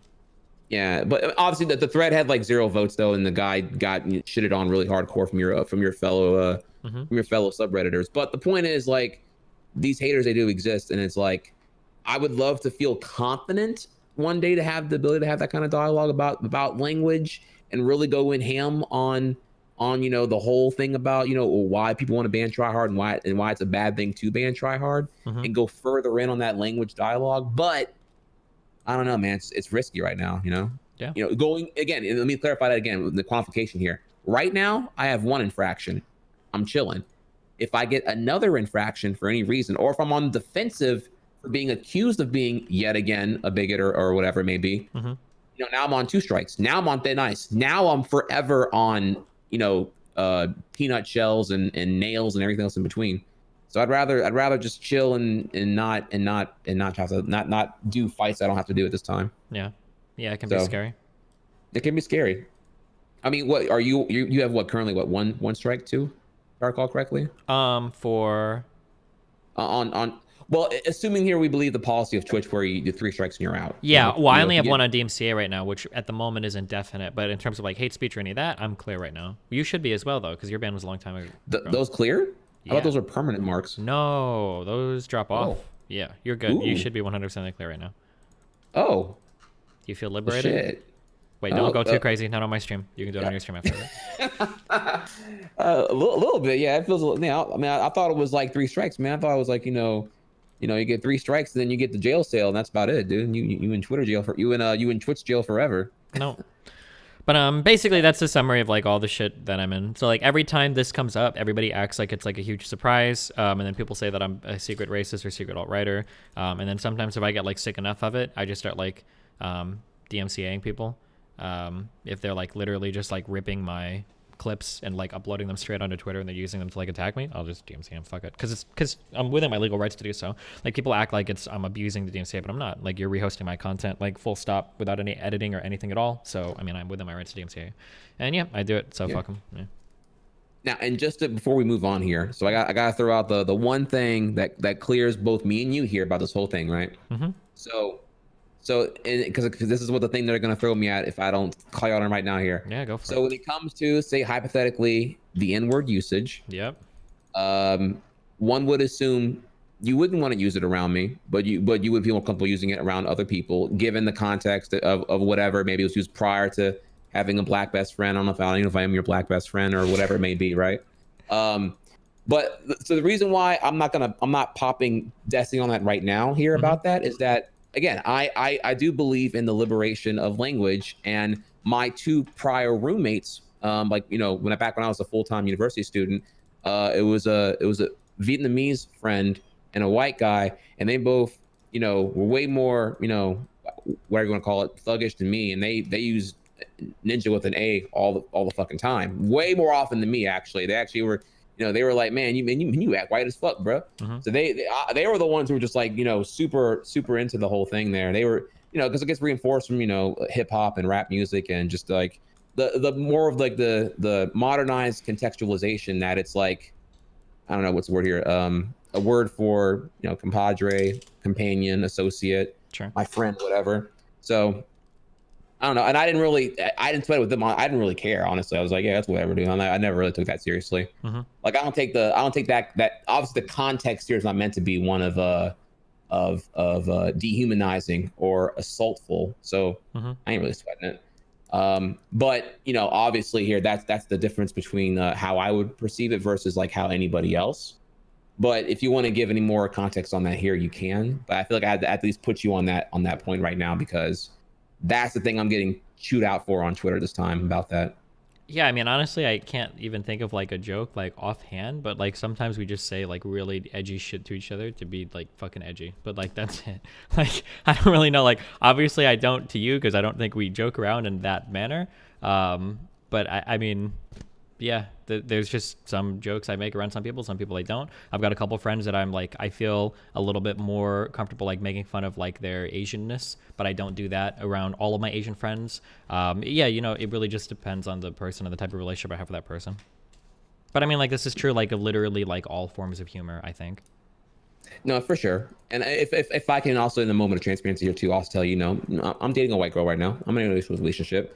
I routinely roast white people. I usually hit her, and it's kind of boring now. I've done it so damn often. I usually hit my girlfriend with the whole like, you know, damn, this you know, if we go to a restaurant and like the fries aren't seasoned, or like damn, stop calling me, this damn calls crazy. Or like, you know, XYZ is bad. It's like this bread's untoasted. I'm like, there y'all white folks go again, man, serving me untoasted bread. Y'all don't season y'all macaroni. Y'all shit whack. You put too much mayonnaise. Why is every, you know, if I go to Chipotle and I order like a thing, and I get like the most skimpy ass, you know, if I say I want double steak on this motherfucking burrito bowl, and y'all give me like, it's not even 1.5x the amount, I'm like, man, this is why I should have had, you know, white folks, man, y'all sitting here doing the little drizzle when y'all, give me the double southern scoops, man. I'm hungry. You know, I hit her with that every now and again, but Sure. I don't know if I would like well, how often do you hit your girlfriend? One. Say again? How often do you hit your girlfriend?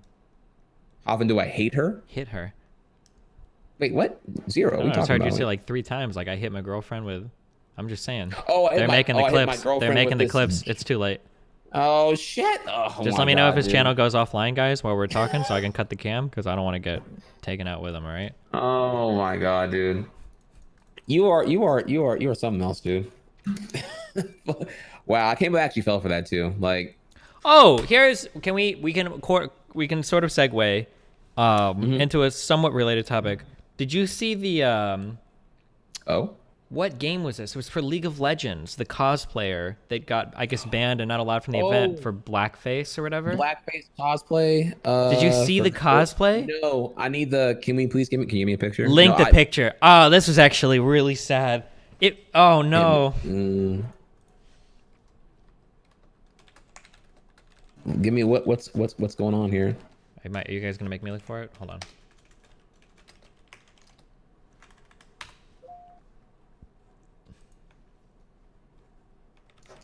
Okay, I linked in my chat league thread. I'll link it on Twitch too. Okay. All right. Let me see here. But you can look at the like the pictures of the costume or whatever. And then if you click the actual thread title, or you click to see like the main thread, and then you see like pictures of the cosplay itself, it actually looks like really sick. I feel like really bad for for the cosplayer. Oh, so is it the imager link? Mm-hmm. Oh, I guess I can actually show this on stream. Hold on. Wait, is it I'm trying to find it right now. Hold on. What's full screen? F11? There it is. Transition. Okay. So these are like, wow, yeah, this is a really impressive cosplay. Holy shit. So technically it's not, I don't know if it would count even as blackface because it's just a black mask. But yeah, the cosplay stuff was actually like super sick. Like it's pretty clear that there's not like a blackface intent or anything behind this. But like, yeah, the cosplayer, I think they said that they weren't going to allow her or her costume at all at the event. And it's pretty sad. Like, yeah, I can agree with that actually. This looks very impressive. And I don't know if I see like a I could be wrong here. I don't know. I'm ignorant to the lore of the character itself here, but it doesn't seem like ethnicity is like a defining point of this character. mm-hmm. That's what I'm trying to say here. I actually didn't even know Pyke was black. Maybe I didn't see him enough in chat, but or see him enough in the game. I don't know, but yeah, that's like, I don't know. Yeah. Like it could be like a pirate on like a ship that gets like has a really dark bronze tan because they're out in the sun all day. I don't even know. Mm-hmm. Yeah, I wouldn't even. This doesn't even like trigger me in like in the realm of like problematic blackface, in my opinion. But I have to like read further into it though. But yeah, from what's seeing on surface level right now, I don't really see the issue here. Mm-hmm. But yeah, that was a small thing. But he's green in game since he's a zombie. Gotcha. Good to know. So yeah. Wait, tell me what was that again though? This was she was trying to cosplay at a League of Legends convention or like I don't know. It was some cosplay event. Euro cosplay 2019. Yeah, ban the okay. participant. Yeah. Gotcha. Okay. I don't have much more to add to it, honestly. I have to like read the whole thing to learn more about the person or whatever. But I don't know the craft that went into it here. I don't think it's like really like a dodge or anything like that. Let's see. Okay, so we covered that here. I have so next we have some other heavy ones here for you. We have you heard about this actually got me really upset here. So this one I get a little bit passionate about. What do you know about Joshua Brown? Hear about this guy? Joshua Brown. Google. I don't know anything. Why? Okay. Well. Oh, wait. Was this the witness that got mysteriously killed? Who was Correct. Yeah. Yeah. So as you all know, or maybe I don't know here, Amber Guyger. Am I saying her name right? Is it Guyger? Last name? I don't Guyger? pronounce the name. I've only read it, but go for it. Amber Guyger. Yeah. Well, yeah. So if you guys didn't hear about this happened, I believe last year. Amber Guyger was a Dallas white female cop who mistakenly went into the wrong apartment while intoxicated, right? Or was it or tired? I'm not sure, one or two. She went to the wrong apartment, and she actually went to an apartment thinking it was her own, but it was actually another gentleman who was just eating ice cream on his couch, and she thought it was him invading her apartment, and so he shot and killed an unarmed black man. She shot and killed him. Yeah.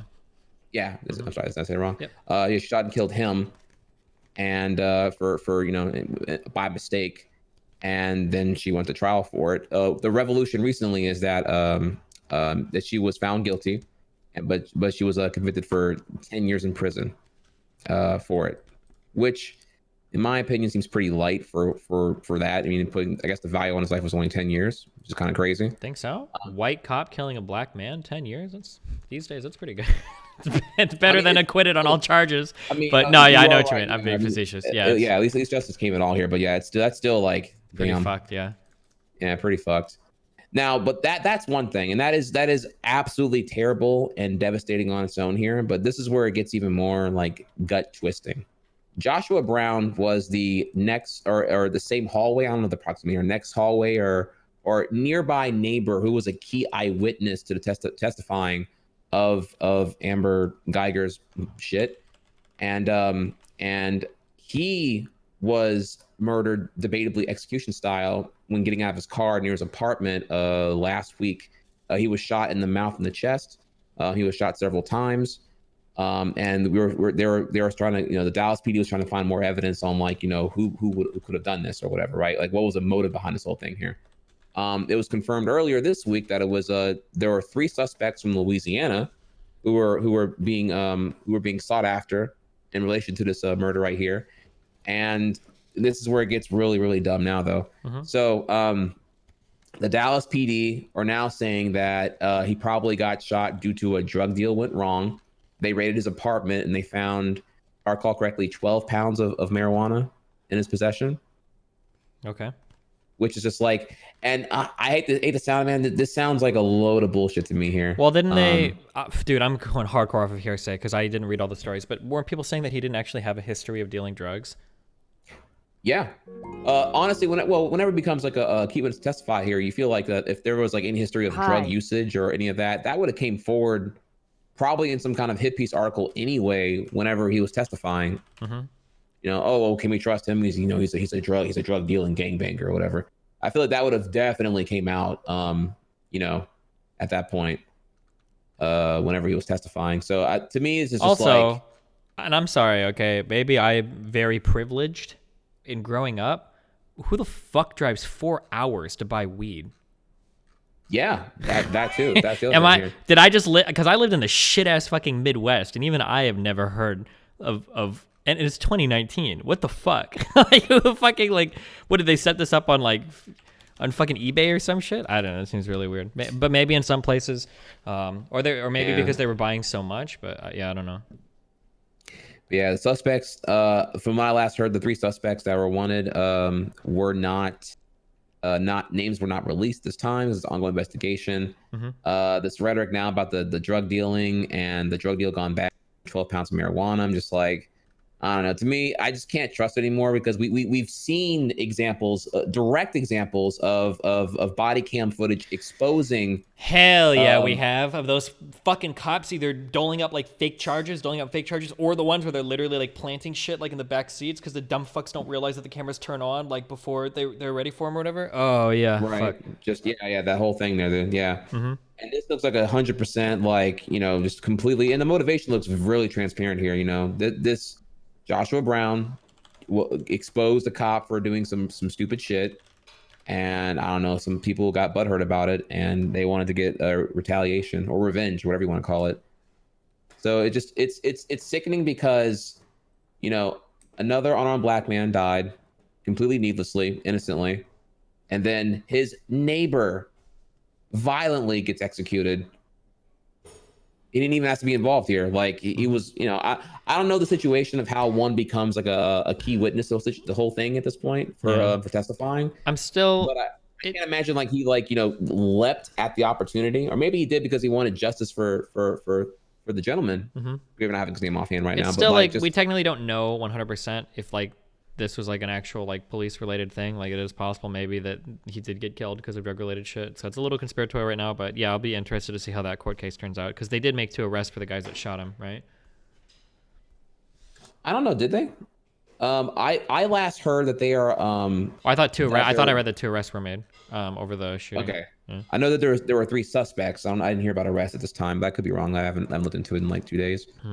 And that is a lot of weed. Like if they actually confiscated 12 pounds of weed, that's a lot of cannabis to just plant in someone's house. Although I guess I don't know, but I don't know. Then again, though, that is true. I feel like 12 pounds. You're gonna smell that shit, dude. I can't imagine anyone's holding 12 at an apartment complex. But maybe I'm wrong. I don't know. Maybe I'm not logistically in the know. I don't know any big time deals. But I just feel like 12. There's no way you can hide 12 pounds. Well, I mean, I imagine you can seal it up and shit, right? If this is what you do professionally, but I suppose. I mean, I don't know. I just think if it were me, I would. I don't know. I guess you could. I guess you could do the whole air sealing thing or whatever. But yeah, you're right. I can only say so much without getting into further conspiratorial things. But at face level right now, from the habits I've seen from police and everything else, I'm just like, yeah, I don't know. I feel for that right now, dude. Maybe honestly, maybe it got me because I saw a little of myself in him because it's the picture they used was like him, you know, in the courthouse testifying while wearing like a Dragon Ball Z shirt. So it's just like, I don't know, like another like, you know, black anime fan, and just it hits me. It's like, yo, that could have been me. I could have been the innocent neighbor of someone down the hall from completely random circumstances that happened, and I'm now involved in that without wanting to be or whatever, and then just like, you know, now it involves me. Yeah. I don't know, just shit. Could have been you, dude. You know what I'm saying? Could have been like, what if a neighbor down your hall at your apartment building or whatever? You know what I mean? It's just like, I don't know that you feel like it's just not safe anymore. Sometimes, yeah. So that was very, very sad. So we'll keep I'll keep an eye on this one, y'all, as it continues to develop here. But let's see here. What else we got? There is if you want to go into, I have like another 2 or 3 topics left here, but let's see which ones you want to get to first. So we have obviously the elephant in the room here. We have the Blizzard X Hong Kong protest. You kind of blurred out a little bit of something here earlier. Do you already exhaust this one on your own stream here, or do you want to talk about it further here, or like? Yeah, we can talk about it. Basically, there was a pro player that made like a pro Hong Kong statement for the Hong Kong protesters on a stream. He had like a little mask on, and he said, oh god, I don't remember the exact thing he said, but it was like a calling card of like the Hong Kong protesters, like long live the revolution or something. I don't know, it's not exactly that, but Blizzard basically like retroactively took like all of his prize money and ended up like banning him for a year, removed him from Grandmaster from Hearthstone, and then the 2 casters that were casting that also got like banned, I think, from like doing Blizzard events. So it was pretty crazy. Oh, liberate Hong Kong, revolution of our time. Yeah, that. Yeah, and so yeah, there was so Blizzard invoked, I don't know, some kind of like, you know, consequence for doing that, and then they announced it. They kind of like are trying to shut down the censoring of the whole thing, and yeah, is that everything we got right now? It's also kind of related to the NBA too, though, right? Then wasn't there a similar thing where was it the owner of the Houston Rockets? You familiar with someone here? Like someone made a pro Hong Kong protest statement involving in the Houston Rockets, and then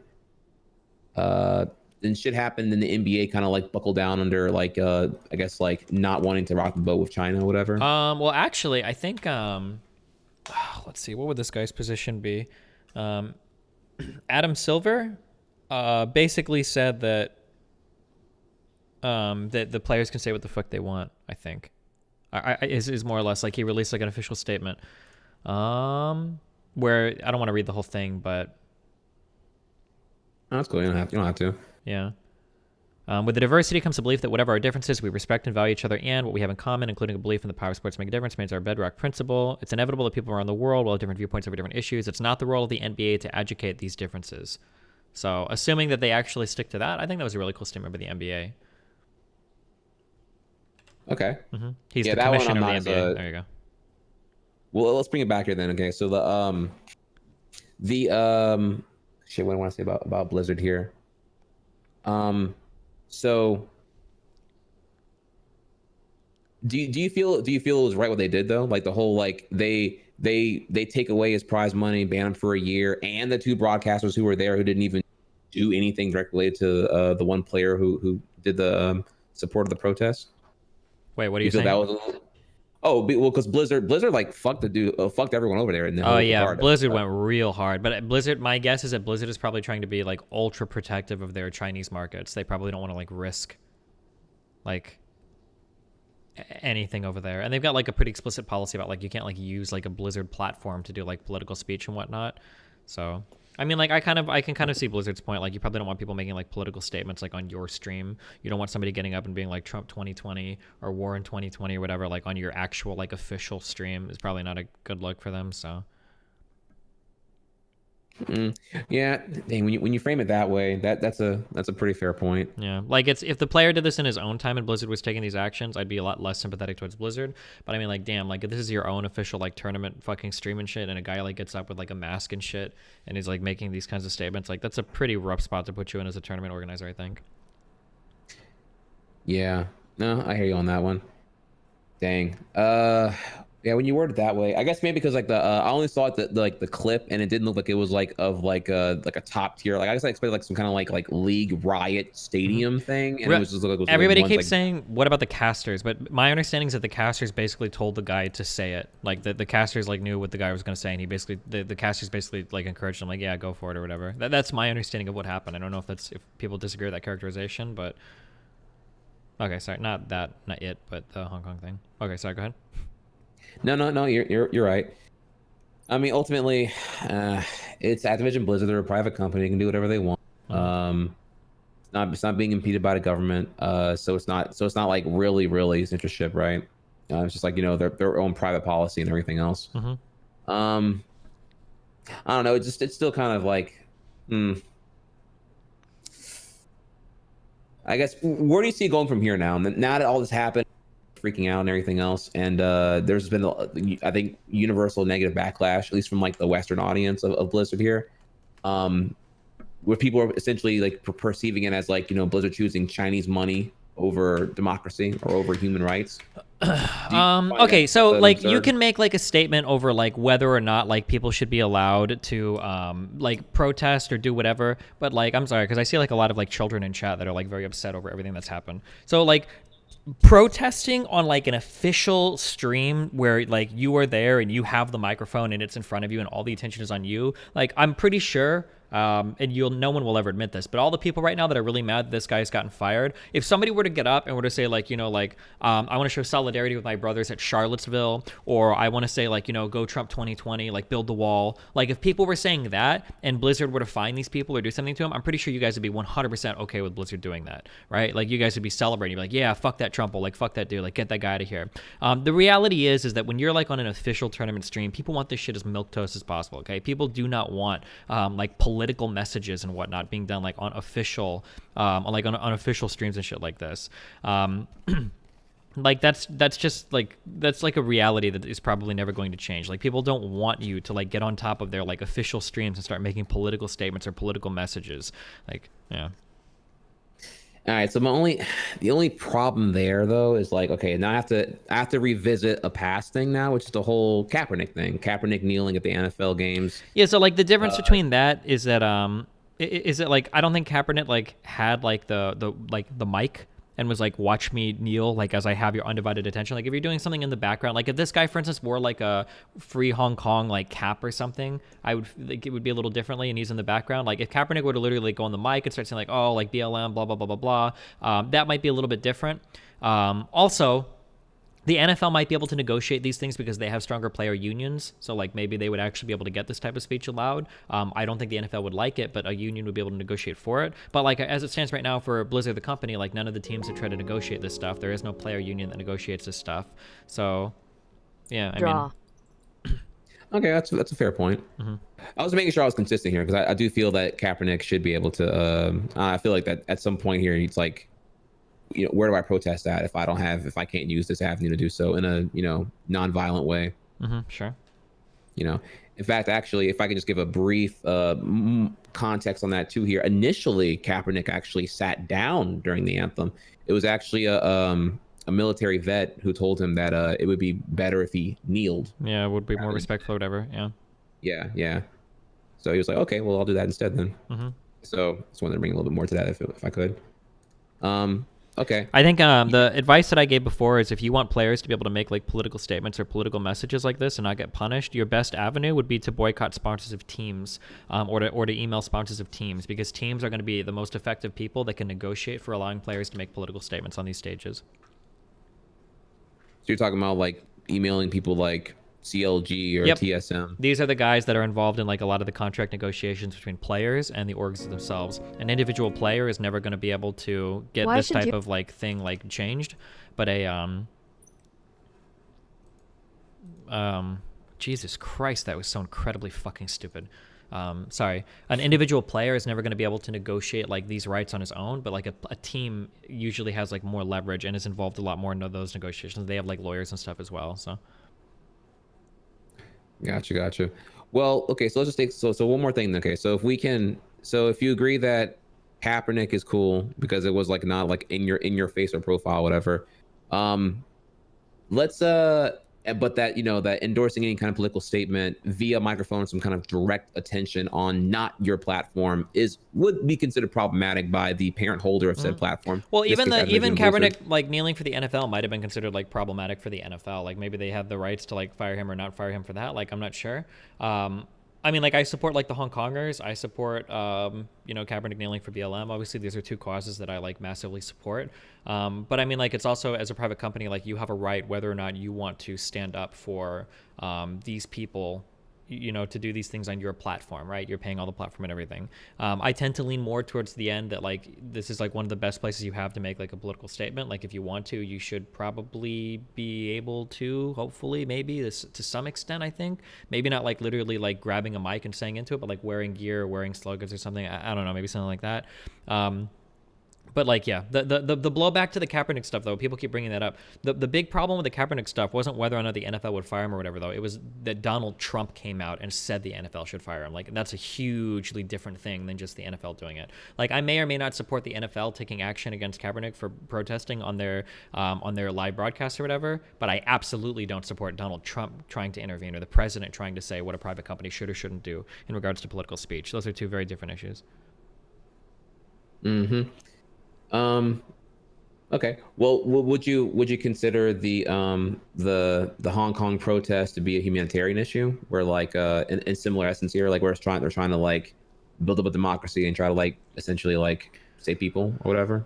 Or do you find it's like not equatable to like something anywhere near probably BLM? Pretty good. I mean, like I think China is horrible. Like I think China is today. I think it's really sad because people usually ask themselves. A lot of people fantasize like if I was in a situation where there's a shooter in a mall or if somebody kidnapped my kid, like I would rise up and I would do this thing and blah blah blah. And in World War II, a lot of people don't know this, but we didn't know about the Holocaust as much. And when we kind of like walked through Germany, a lot of it was like pretty shocking when we discovered like what the fuck is going on here. Like there was a lot of like crazy shit that went down in terms of like discovering like, oh, the Holocaust is going on, blah blah blah. How does the world feel about this? Should we have intervened sooner?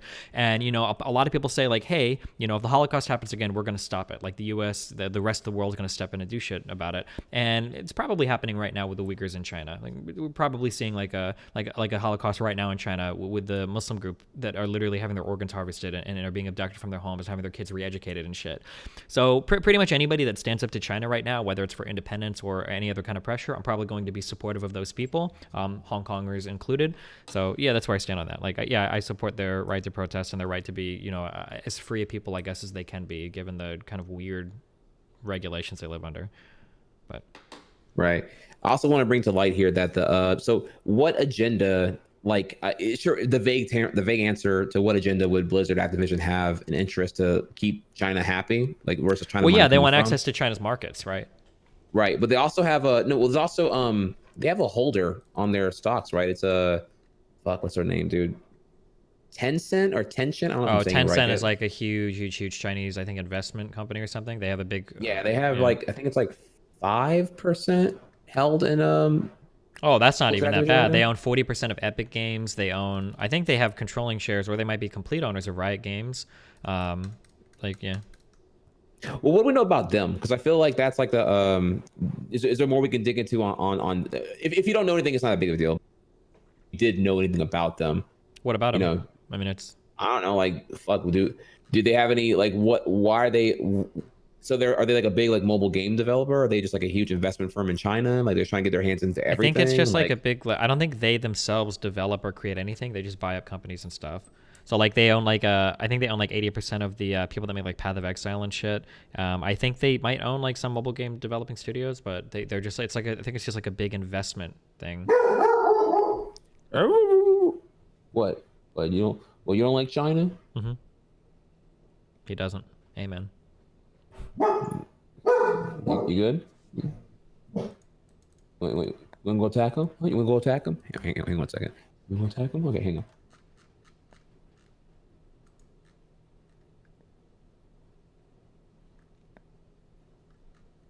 My dog is almost 8 years old. This lazy bitch doesn't even want to. I opened the door. Doesn't even want to get up. Doesn't even want to get to see who the threat is. Just like, real quick. Yeah.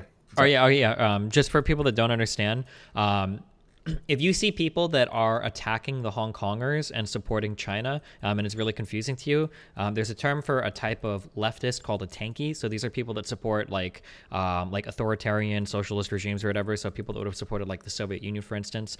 These types of people will usually attack the Hong Kongers and support the Chinese Communist Party because they view the Hong Kongers as being influenced by the imperialist West as trying to overthrow like or challenge China's sovereignty. So if you ever confused, like, wow, why are some people attacking like the Hong Kongers? It's probably like a radical leftist that is opposing anything connected to any type of capitalist or Western country, which some people view Hong Kong as being connected to the West, and then they will support like any regimes that stand in opposition to that. If you're ever confused by that, sorry, because I think I've got a few tankies in my Twitch chat that are like raging at the Hong Kong protesters. Gotcha. Okay. Shit, I forgot where I was going with this now though. Okay, so we covered all of that. I think that's like, well, that's the other thing here. All right, so the last thing to resolve here is that so the reaction online is universally negative towards Blizzard and Activision because the perception generally is that they're choosing Chinese money over human rights. Yeah. What do you think will be the next thing from here? Like going into BlizzCon, you think there's gonna be some long-standing boycotting going on, or is this gonna be like the flavor of the week boycott kind of thing? People forget about this in 2 weeks tops, maybe probably 1 week. Whatever the next news cycle is, people forget about it. Blizzard won't do shit. They're not going to lose access to the Chinese markets. Blizzard might roll back maybe and give him some of his older prize money to make it seem like they're making a concession, but they could probably just not do that, and it won't matter at all. Like everybody will forget about it in a week or two. I mean, it's because like there's just like they're just too big to fail, or it's like they're no, because too people powerful. forget because people don't give a fuck about this. People don't even give a fuck about the Hong Kongers. They're not going to give a fuck about a random player that gets banned from a Hearthstone tournament or whatever. Like people forget this shit immediately. Like it's just like the nature of like the online like news cycle and how people are like very quick to go from like one news event to the next. Like nobody really cares about any of this, I don't think. Okay. Maybe at BlizzCon, maybe a couple people will like hold up some signs or whatever, and then like a couple big Reddit threads will get posted where people will come out and talk about how mad they are, and then they'll go back to buying more Hearthstone packs. They'll continue to renew their subscriptions to World of Warcraft. They'll buy whatever the next Blizzard game is. They'll buy some more Overwatch boxes, whatever the fuck, and their business will carry on as usual.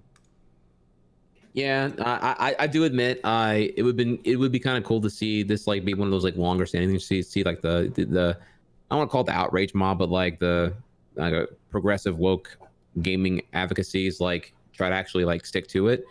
But I'm right there with you. I'm like I have doubts that the WoW subscription base is actually going to like truly abandon right now when they're probably having the nirvana of their lives with WoW Classic out. One, two, you know, with Activision, Blizzard being, you know, those two conglomerates combined together now. Whenever Modern Warfare 2019 comes out, how many people are going to still play and consume Modern Warfare? A fuckload.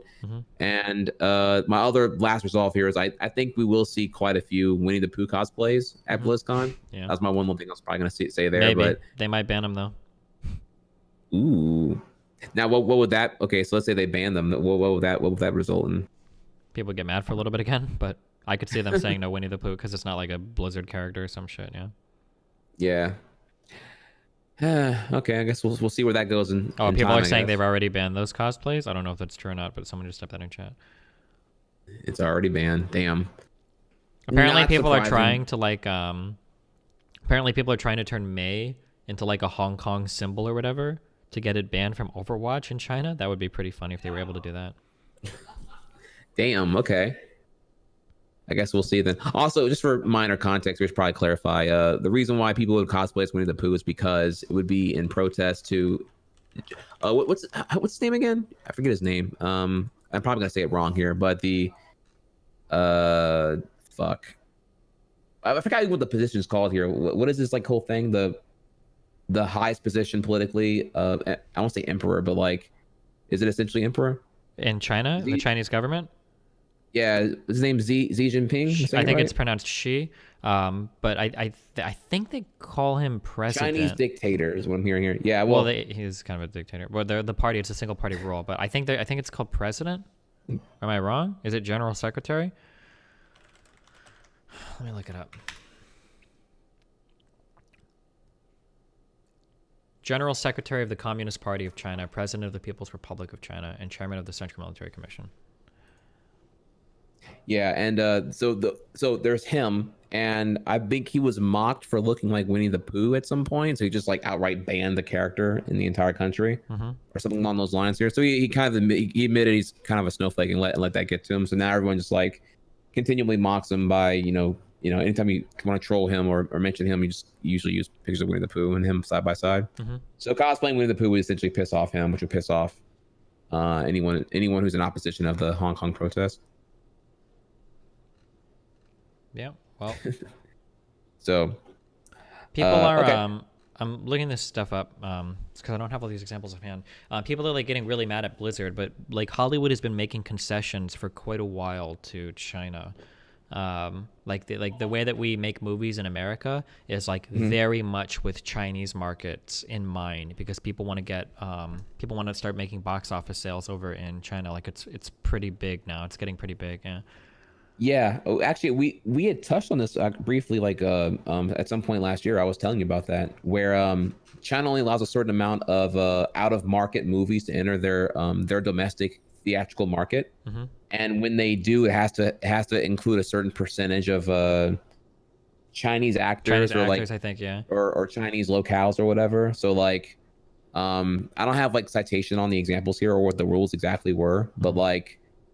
Generally this is like I would speculate this is why what was the most recent one here? I want to say, was it Black Panther, whenever they randomly went to Hong Kong for like one scene for this one thing, and then they came back to Wakanda the rest of the movie after. They did do that in the Black Panther.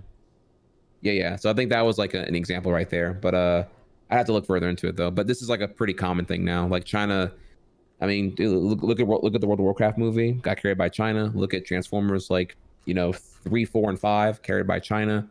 The reason why you're seeing more. Oh, they went to Korea, not Hong Kong. Come on. Ooh, I fucked up there. It was Korea. All right, PC, please hit me up here. I'm sorry. Hey, that's why I said I had no citation, man. I am not responsible. I openly admitted I couldn't recall offhand. I'm sorry, y'all.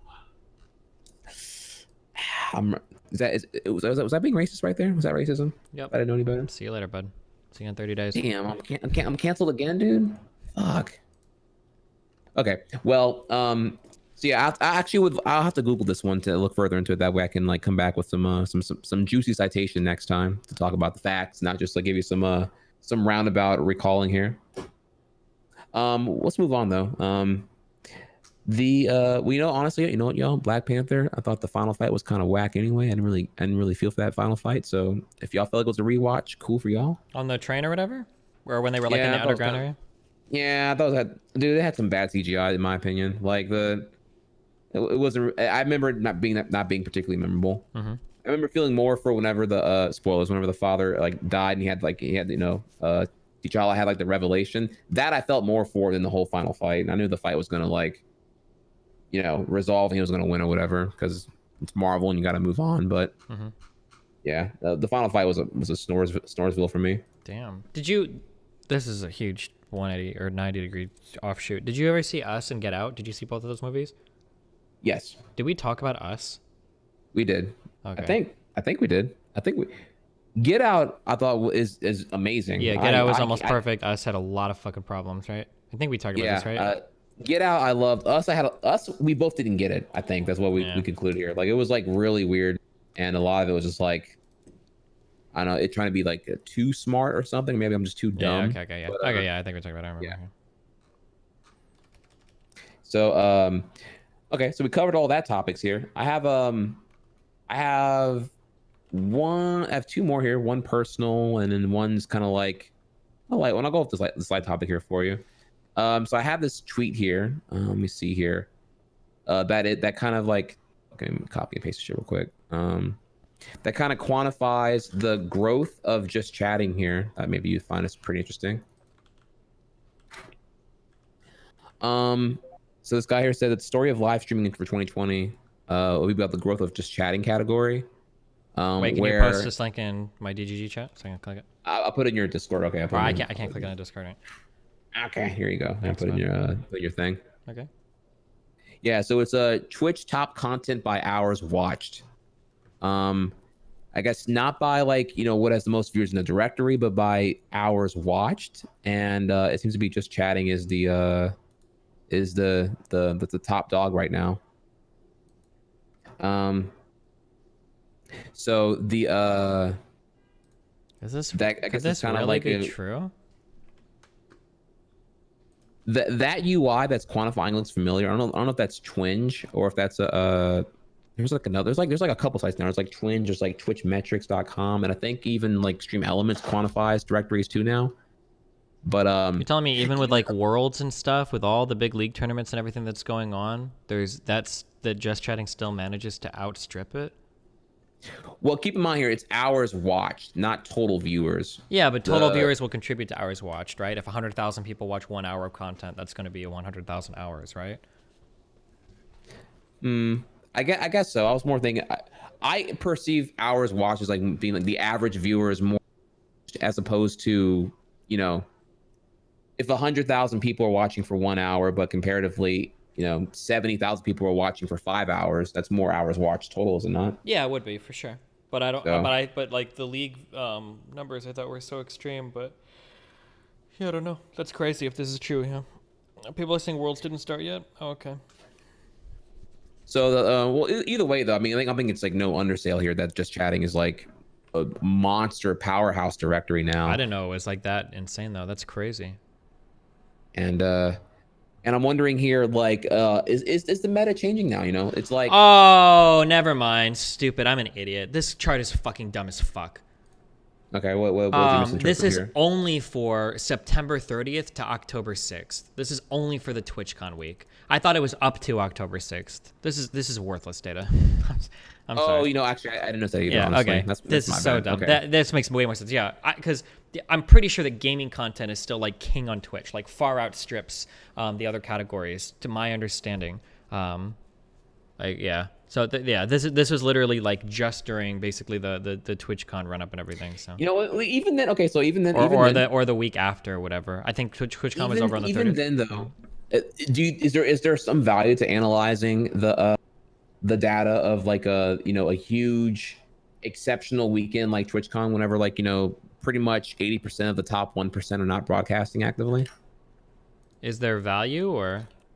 Yeah, I guess like is there anything we can derive from this whole thing here, seeing that in the absence of like majority of the top 1% of Twitch, or maybe not. I guess I thought maybe it would be Maybe. Okay, hold on. Hold on. I'm actually, I want to know what the shit actually is. Okay, let's check Solinum. 1 second. Give me 1 sec. Wait, where are you looking at? It's a website called Solinum. Here you go, I linked. Okay, so if we check over the most watched, let's check over the past year. So the past 365 days. Okay, this is more what I would be familiar with. Just Chatting is still really impressive. But like, so rank 1 is Fortnite at about 1.2 billion hours. Rank 2 is League with about 1.1 billion hours. And then Just Chatting comes in at third with 680 million hours. Wait, are you doing still you're doing the past 30 days or doing like some I'm doing the past 365 days. Okay, gotcha. Okay. If I look over the past 90 days, its first place is League, followed by Fortnite, then World of Warcraft, and then Just Chatting. And then past 180 days has Just Chatting at rank 4 as well, with GTA 5 being third place. But yeah, over the past year, like, yeah, Just Chatting is a comfortable third, or a pretty distant third, I guess I should say, behind League and Fortnite. Yeah. Well, either way, the thing I would even though it's not the dominant one, it's consistent high placing still tells me a lot about like it is a big thing on Twitch. Yeah, nothing surprising here, but people love to engage in things with the broadcaster, I guess. And I think there's like not really a better example of that than like probably the Democratic debates. I imagine I can't think of a particular thing I do right now that doesn't draw in more raw external viewers than that. Like people who wouldn't otherwise watch. Like would certain Twitch viewers watch the Democratic debates? Probably not. But would they watch if they're watching it with me with my live commentating reaction? Probably, maybe so. Of course. Look how many new fans were picked up from Kitchen Nightmares or whatever. I'm sure Trainwrecks has got more views over there to watch stuff that they wouldn't normally watch, right? Yeah, no, it's a good time. I'm not gonna lie, actually, I did dab a little bit into that yesterday. I had some food ready right as I went live, and I'm like, ah, man, do I sit here and like chew and talk with my mouth open and shit and smash this burger down, or do I just like, you know what I'm saying, put on some trash TV and just enjoy the good time with the chat? So I did hit a little 13-minute segment of Kitchen Nightmares actually yesterday. It's good stuff, man. It's really easy to react to. As a waiter, you know, for me and you both, dude. I mean, honestly, it's like, I'm sure, have you done it before? Have you ever like done Kitchen Nightmares reactions on stream before? Not on stream. It is funny watching a bunch of people though that have never line cooked in their entire lives tried to do line cooking though. I feel kind of bad for them, but yeah, it's funny shit. Yeah, I don't know. Like I'm able to like easily make it like anecdote central, because I can tell you about, you know, the fuckboy managers I had who were total softballs who wouldn't have the authority to actually challenge the, you know, the lower standards done by these cooks or whatever, or the oblivious waiter, or, you know, all the tropes I could think of from being in the restaurant business. Like I just see all of it on play. Yeah. Even if it is partially scripted and dramatized for you know, whatever, for American audiences, you know, K-Kona. I can still like, you know, see through all that anyway, which is like a good time. But okay, yeah, it's nothing new right there. And then so I'm actually out of like all the topics. The only other one is the one that we only have to do it now if you want to. I know we're kind of out of time now though, but we can save for next week if you want. What was the final one? Oh, open versus closed relationships, and and all that stuff. That's actually a really interesting topic. I think we can lead into that one for next time. Okay. Ooh, clickbait him. Okay, there you go. Have you seen did you see the Joker movie? Oh, damn it, I didn't even think about that. Yes, we could talk about that, couldn't we? We can talk about that next time too, so that more people have had a chance to see it, so we can go for spoiler or whatever. Actually, okay, wait. I'm actually gonna do some homework though. Okay. So I did see it. I have some thoughts on it, but everyone, every like critical review I'm reading now that I've watched it afterward is saying that it is inspired heavily by the 1976 film, or 1973, Taxi Driver, right? Oh, I've heard that a lot. Yeah. Yeah, and so I'm like, well, what if so I'm gonna make it my agenda to watch it this weekend. Yeah, actually it's actually on Netflix right now, Taxi Driver. So I'm gonna go watch it, and then I'm like super equipped to go super ham on like separating what was inspired by Taxi Driver, what was like a visual plane from that movie, and separate what inspiration versus what's original and all the other good shit here. Like I can go like full ham. I can go 5 head on a Joker analysis essentially. So yeah, I'm gonna do it with my boys this weekend. I'm gonna have a little Trihex family movie night on my Discord, and we'll watch Driver, and then I'll be ready to go in hard this next week. Okay. The one thing I do want to say about it though is that just to quantify how crazy it is, Joker the movie made 93 million in box office opening weekend, which is insane. That's a ridiculous record for October. Yeah. That shattered the previous record, if I recall correctly, which was held by Venom last year, which made 80 million. How? So that's crazy. That's some bonkers numbers right there. I'm actually really excited for more like rated R movies of these types to be like popular. Yeah, I agree, because like you're not wrong there. The R rating definitely not to like oversimplify to like, ooh, now it's edgy, so now it's good, but like it's not even like this movie was like especially like grotesque or gory, but it's just like having that R rating just gives you a little bit more flexibility there. I like that. I think it's good. Yeah, I agree with that too, actually. Yeah, and then we got really great movies. Even if you don't like movies like this Joker one might be too edgy, or you think Deadpool is like whatever, at least you get movies like the oh fuck, what was the name of the Wolverine movie? Logan. Yeah, you get movies like Logan out of it as well. I actually, right? You know what? I actually didn't want to sound like too much of a shill here. I was gonna be like, are you talking about Logan? Because for me, Logan is so good that I actually am okay with the existence of Wolverine Origins and all the other trash ass X-Men films over the Apocalypse and all that. All those can exist now because Logan happened, so it kind of all to me balances out. Sure, like, yeah. Me, and I don't think we have Logan without Deadpool. I don't think, like, if Deadpool wouldn't have like paved the way for like rated R hero comedy whatever movies to even consider it. I want to say that the studio felt like they could do Logan as a rated R after Deadpool. I feel like I read that, but I might be making that up. But it's good. Cool.